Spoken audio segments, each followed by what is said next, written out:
الحمد لله وكفى وسلام على عباده الذين اصطفى أما بعد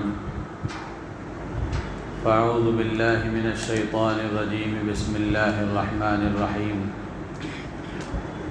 إن المتقين في جنات وعيون آخذين ما آتاهم ربهم إنهم كانوا قبل ذلك محسنين كانوا قليلا من الليل ما يهجعون وبالأسحار هم يستغفرون وفي أموالهم حق للسائل والمحروم صدق اللہ العظیم۔ محترم بزرگ و عزیز دوستو، سورہ ذاریات کی یہ چند آیتیں آپ حضرات کے سامنے پڑھی گئیں۔ ان آیتوں میں اللہ تعالیٰ نے متقی اور پرہیزگار بندوں کی کچھ مخصوص صفات کا ذکر فرمایا ہے۔ اللہ تعالیٰ فرماتے ہیں ان المتقین فی جنات وعیون، بے شک متقی لوگ باغوں اور چشموں میں ہوں گے، جنت میں ہوں گے۔ آخذین ما آتاہم ربہم، لے رہے ہوں گے اس کو جو ان کا رب انہیں دے رہا ہوگا۔ انہم کانوا قبل ذلک محسنین، اس لیے کہ وہ اس سے پہلے نیکوکار تھے، نیک عمل کرنے والے تھے۔ اس سے معلوم ہوتا ہے کہ اللہ تبارک و تعالی آخرت میں جو بندے کو کامیاب فرمائیں گے اس کے لیے بندے کا عمل ضروری ہے۔ اللہ تعالیٰ فرماتے ہیں کہ اللہ وہاں جو دے رہے ہوں گے یہ وہ لے رہے ہوں گے، اس لیے کہ وہ دنیا میں آخرت سے پہلے، موت سے پہلے نیکوکار تھے، نیک عمل کرنے والے تھے۔ یہ جو ذہن ہے کہ اللہ غفور الرحیم ہے، اللہ تعالیٰ معاف فرما دیں گے، ہم کچھ بھی نہ کریں پھر بھی اللہ تعالیٰ ہمارے ساتھ رحم کا معاملہ فرما دیں گے، یا پھر یہ سوچ لینا کہ کسی کا دامن تھام لیں گے وہ ہمیں پکڑ کے جنت میں لے کے چلے جائیں گے، یا اب تو جنت کی ٹکٹیں بھی تقسیم ہوتی ہیں، ان کے سہارے کہیں دروازہ کھل جائے گا، تو یہ جو تصور ہے یہ غلط ہے۔ اللہ تعالیٰ فرماتے ہیں انہم کانوا قبل ذلک محسنین، اس لیے کہ وہ اس سے پہلے نیک عمل کرنے والے تھے۔ اسی لیے شاعر کہتا ہے عمل سے بنتی ہے زندگی، جنت بھی جہنم بھی، یہ خاکی اپنی فطرت میں نہ نوری ہے نہ ناری ہے۔ عمل کی وجہ سے طے ہوتا ہے کہ یہ جنت میں جائے گا یا دوزخ میں جائے گا، ورنہ تو فطری اعتبار سے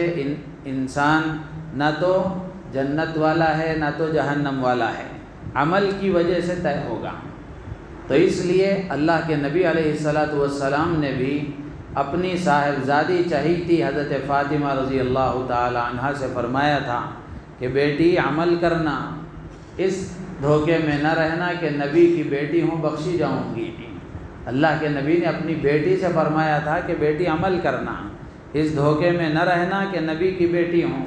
اس لیے کہ وہاں میں تمہارے ساتھ کچھ بھی نہیں کر سکوں گا، دنیا میں جو ضرورت ہے وہ مجھ سے مانگ لینا، لے لینا، رہا مسئلہ آخرت کا اس کے لیے عمل ضروری ہے۔ یہی بات اللہ کے نبی علیہ السلام نے اپنی پھوپھی حضرت ام ہانی رضی اللہ تعالی عنہ سے بھی غالباً فرمایا تھا۔ تو اس سے معلوم ہوتا ہے کہ عمل آدمی کے لیے ضروری ہے۔ اچھا عمل ہوگا اچھا نتیجہ ملے گا، برا عمل ہوگا تو برا نتیجہ سامنے آئے گا۔ تو اللہ تعالیٰ فرماتے ہیں کہ متقی لوگوں کی صفت یہ ہے کہ وہ دنیا میں جس مقصد کے لیے اللہ نے ان کو بھیجا ہے وہ اس مقصد میں لگے رہتے ہیں۔ انہم کانوا قبل ذلک محسنین، اس لیے کہ وہ اس سے پہلے نیکوکار تھے۔ پھر آگے ان کی کچھ صفات، کچھ اعمال کا تذکرہ ہے۔ کانوا قلیلا من اللیل ما یہجعون، یہ متقی لوگ رات میں بہت کم سوتے تھے، رات میں بہت کم سوتے تھے۔ ہمارے نوجوان بھی خوش ہو جائیں گے، ہم بھی کم ہی سوتے ہیں، ہم کون سا زیادہ سوتے ہیں؟ تو ہمارا جو نہ سونا ہے وہ الگ ہے، اور ان متقی بندوں کا نہ سونا الگ ہے۔ وہ جاگتے تھے عبادت میں، ہم جاگتے ہیں موبائل میں، دونوں میں فرق ہے۔ تو اللہ تعالیٰ فرماتے ہیں کانوا قلیلا من اللیل ما یہجعون، وہ رات میں بہت کم سوتے تھے۔ یعنی رات کا ایک لمبا حصہ اللہ کی عبادت میں گزرتا تھا، رات کا ایک لمبا حصہ اللہ کے سامنے الہا و زاری میں، گریہ و زاری کے ساتھ تضرع میں اور اللہ سے مانگنے میں اور اللہ سے لو لگانے میں گزرتا تھا۔ ایک مطلب اس کا یہ ہے۔ دوسرا مطلب عربی کے گرامر کے اعتبار سے ترجمے میں فرق ہو جاتا ہے۔ دوسرا مطلب یہ ہے کہ رات کا کچھ حصہ وہ نہیں سوتے تھے۔ پہلا مطلب ہے رات میں ایک بڑا حصہ اللہ کی عبادت میں گزارتے تھے۔ دوسرے مطلب کے اعتبار سے ترجمہ یہ ہوتا ہے کہ وہ رات کا ایک حصہ نہیں سوتے تھے، اللہ کے سامنے عبادت میں گزارتے تھے۔ تو مفسرین نے لکھا ہے تو اس میں وہ لوگ اس معنی کے اعتبار سے، اس مطلب کے اعتبار سے وہ لوگ بھی شامل ہو جائیں گے جو عشاء کی نماز کے بعد تھوڑا سا بھی خیر کا کوئی کام کرتے ہیں، نیک عمل کرتے ہیں، جو بھی نماز پڑھتے ہیں یا جو بھی خیر کا کام کرتے ہیں وہ سب اس میں داخل ہو جائیں گے۔ اور بعض مفسرین نے فرمایا کہ جو عشاء کی نماز ادا کر لیتے ہیں وہ بھی اس میں شامل ہو جائیں گے۔ تو یہ اللہ کے مخصوص بندوں کی صفات میں سے ہے کہ رات میں اللہ کے سامنے وقت گزارنا، رات میں اللہ کی عبادت کرنا۔ اسی لیے کہتے ہیں کہ کوئی آدمی رات میں اللہ سے مناجات کیے بغیر اللہ کا مقرب نہیں بنتا۔ تو اس لیے یہ متقیوں کی خصوصی صفت ہے کہ رات کا ایک بڑا حصہ وہ اللہ کے سامنے گزارتے ہیں، اللہ کی عبادت میں گزارتے ہیں۔ پھر آگے وَبِالْأَسْحَارِ هُمْ يَسْتَغْفِرُونَ، اسحار سحر کی جمع ہے۔ رات کو 6 حصوں میں تقسیم کیا جائے تو چھٹا حصہ یہ سحر کہلاتا ہے، جس میں ہم سحری کرتے ہیں۔ تو اللہ تعالیٰ فرماتے ہیں وَبِالْأَسْحَارِ هُمْ يَسْتَغْفِرُونَ، یہ رات کے آخری حصے میں اللہ سے استغفار کرتے ہیں، اپنے گناہوں کی معافی طلب کرتے ہیں اور اللہ تبارک و تعالیٰ سے مغفرت طلب کرتے ہیں۔ تو یہاں ذہن میں بات آتی ہے، ام المومنین حضرت عائشہ صدیقہ رضی اللہ تعالیٰ عنہ نے پوچھا اللہ کے نبی سے کہ اللہ کے نبی، رات بھر تو ان کی عبادت میں گزری ہے، اب یہ رات کے آخری حصے میں استغفار کس بات پر ہے؟ استغفار تو گناہ کے بعد ہوتا ہے، استغفار تو غلطی اور گناہ نافرمانی کے بعد ہوتا ہے، یہاں تو پوری رات ان کی عبادت میں گزری ہے۔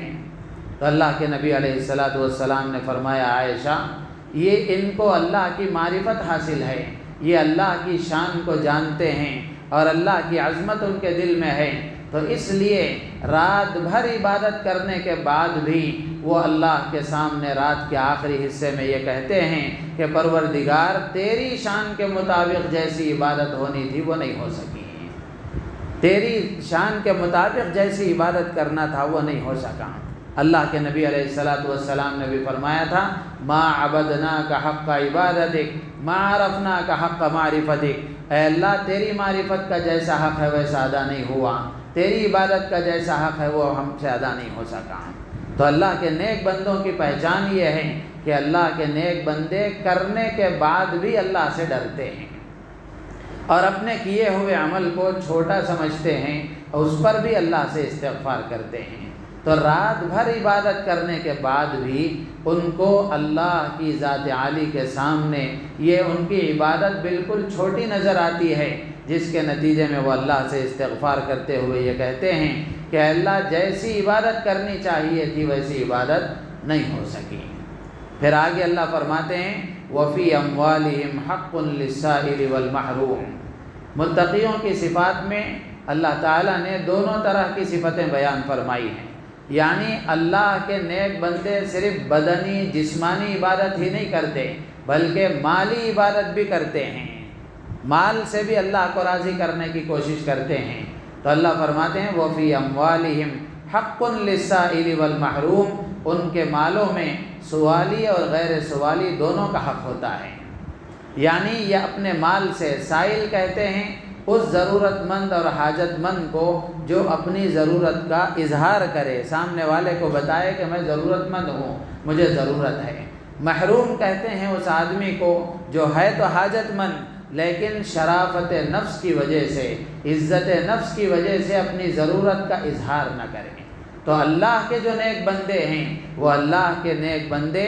اپنے مال سے ان ضرورت مندوں کی بھی ضرورت پورا کرتے ہیں جو اپنی ضرورت کا اظہار کرتے ہیں، اور ان ضرورت مند بندوں کی بھی ضرورت کو پورا کرتے ہیں جو شرافت نفس کی وجہ سے اپنی ضرورت کا اظہار نہیں کرتے، تو ایسے بندوں پر بھی ان کی نظر ہوتی ہے، تحقیق کر کے وہ ان کی ضرورتوں کو پورا کرنے والے ہوتے ہیں۔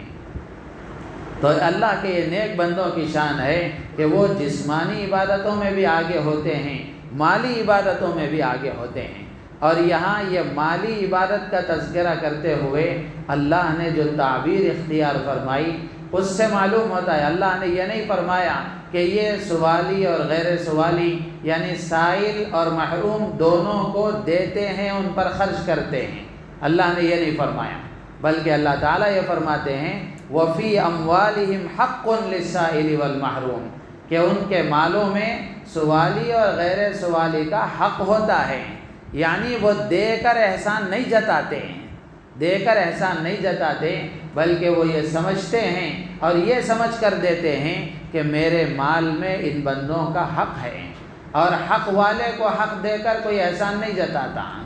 حق والے کو حق دے کر کوئی احسان نہیں جتاتا۔ تو ایسے ہی اللہ کے نیک بندے اللہ کے ضرورت مند بندوں کی ضرورتوں کو پورا کرتے ہیں اس نیت کے ساتھ اور اس احساس کے ساتھ کہ اس بندے کا میرے مال میں حق ہے اور میں حق ادا کر رہا ہوں، کوئی احسان نہیں کر رہا ہوں۔ تب ظاہر سی بات ہے جب ذہن آدمی کا یہ بنے گا تو دینے والا لینے والے کو محسن سمجھے گا، دینے والا لینے والے کو محسن سمجھے گا۔ اگر یہ ذہن نہیں ہوگا تو پھر دینے والا اپنے آپ کو محسن سمجھے گا، لینے والے پر ظلم ڈھائے گا، یا پھر اس کے سلام و کلام کی امید رکھے گا، اس کی چاپلوسی کی امید رکھے گا، یا اس کی احسان شناسی کی امید رکھے گا کہ وہ میرے سامنے ذرا جھک جھک کر چلے، ذرا سلام کرتا رہے۔ تو یہ امیدیں جب پیدا ہوتی ہیں جب آدمی اپنے کو محسن سمجھتا ہے، تو اللہ تعالیٰ فرماتے ہیں کہ اللہ کے نیک بندوں کی پہچان یہ ہے کہ وہ اللہ کے نیک بندے اللہ کے ضرورت مند بندوں کی ضرورتوں کو پورا کرتے ہیں اس احساس کے ساتھ کہ اللہ نے مجھے مال دیا ہے تو میرے مال میں ان ضرورت مند بندوں کا حق ہے، اور حق دے کر میں احسان نہیں جتا سکتا۔ اور بھی آگے صفات ہیں، اللہ تعالیٰ ان صفات کو ہمیں اپنے اندر پیدا کرنے کی توفیق عطا فرمائے۔ مختصر میں نے اس لیے کیا ہے، جیسے آپ نے سنا کہ اس وقت ہمارے ملک پر ایک بڑا سایہ ختم ہو گیا۔ حضرت مولانا رابع حسنی ندوی دامت برکاتہم رحمۃ اللہ علیہ دنیا سے تشریف لے گئے۔ یہ ملک کے جو حالات اس وقت چل رہے ہیں، ان حالات میں ان اکابر کی سخت ضرورت تھی، لیکن اللہ کا فیصلہ تو اپنی جگہ اٹل ہے، اس کو کوئی بدل نہیں سکتا، اور ہم بندے ہیں، اللہ کے فیصلے پر راضی ہونا یہ بندگی کا تقاضا ہے، تو لہٰذا ہم اللہ کے اس فیصلے پر راضی ہیں۔ تو ایسے ہمارے جو اکابر دنیا سے جا رہے ہیں، ایسے وقت میں ان کے لیے دعائے مغفرت کرنا، ان کے لیے ایصال ثواب کرنا اور ان کے لیے درجات کی بلندی کی دعا کرنا یہ پیچھے رہ جانے والوں کا حق ہے۔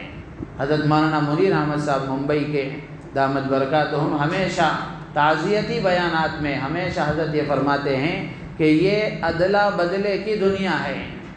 یہ ادلا بدلے کی دنیا ہے۔ آج کوئی گیا ہے، کل ہم جائیں گے، آج جانے والے کے لیے ہم دعا کریں گے، کل کو اللہ ایسے لوگوں کو پیدا فرمائیں گے جو ہمارے لیے دعا کریں گے، جو ہمارے لیے ایصال ثواب کریں گے۔ تو اس لیے جانے والے یہ جو اکابر ہیں ان کا امت پر بڑا احسان ہے، امت پر بڑا حق ہے، تو اس لیے ہم میں سے ہر ایک فرد کو ان کے لیے دعائے مغفرت کا بھی اہتمام کرنا چاہیے، ایصال ثواب کا بھی اہتمام کرنا چاہیے، اور جو اکابر ہمارے حیات ہیں ان کے لیے درازی عمر کے لیے، صحت و عافیت کے لیے اپنی مخصوص دعاؤں میں ان کے لیے دعا کرتے رہنا چاہیے۔